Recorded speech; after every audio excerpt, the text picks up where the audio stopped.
To northern India now, where tens of thousands of Hindu pilgrims have gathered for a festival that includes bathing in the Ganges River. That's despite a huge jump in COVID-19 infections. A look now at how pilgrims and the authorities are dealing with the Omicron variant, which is driving the surge.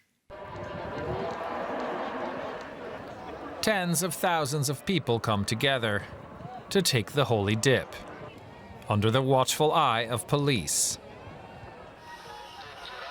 In some places, authorities have sent up drones to sprinkle holy water on devotees, so they don't come too close to one another.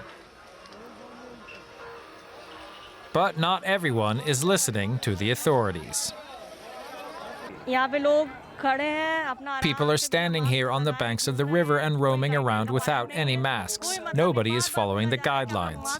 Announcements are being made to urge people to wear masks. What can the government do? Nobody is following the rules.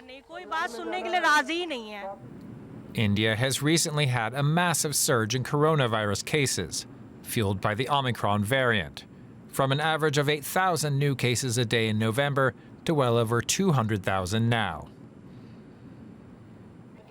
Some devotees are unfazed.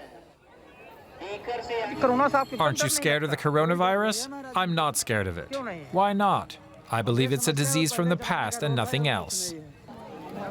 Dozens of police and cleaning staff at the festival have already tested positive for the virus.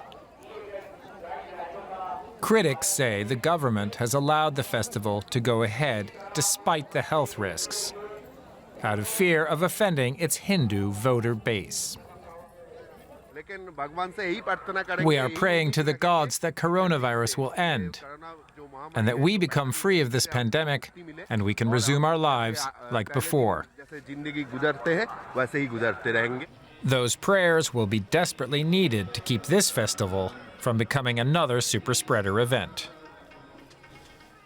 Correspondent Nimisha Jaiswal now joins me from Delhi. Nimisha, it sounds like the government has decided that the political risk of offending Hindu voters by shutting down or limiting the festival is worse than the health risk of allowing a potential superspreader event.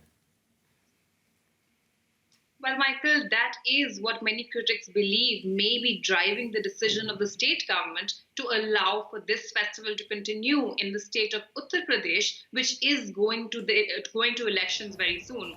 And this comes at a time when the neighboring state of Uttarakhand actually banned a holy dip during an auspicious day in the city of Haridwar, which was the site of what turned out to be another similar super spreader event last year during India's second wave. Now, of course, local authorities insist that they're doing everything possible to allow for people to attend the festival while sticking by COVID protocols. There is wide testing, there's thermal screening, devotees are required to bring vaccination certificates and recent RT-PCR tests as well. But of course, as we can see from the visuals, this is very hard to enforce. There are free masks being distributed, but many are choosing not to wear them. So, Nimisha, what is the government doing to curb the spread of the Omicron variant? Well, all restrictions right now, Michael, are being made by the state governments themselves. Many have shut down restaurants, gyms, public transport, and put restrictions on marketplaces as well as workplaces. Major cities like Delhi and Mumbai, which are seeing sharp spikes, have also installed night curfews as well as weekend curfews, which are going on right now. Schools have been closed down in both these cities, but yet numbers continue to rise. Delhi has last reported a positivity rate of 30%, which means that 3 of 10 people being tested in Delhi right now are turning out positive. Thank you very much. That's DW correspondent Nimisha Jaiswal in Delhi.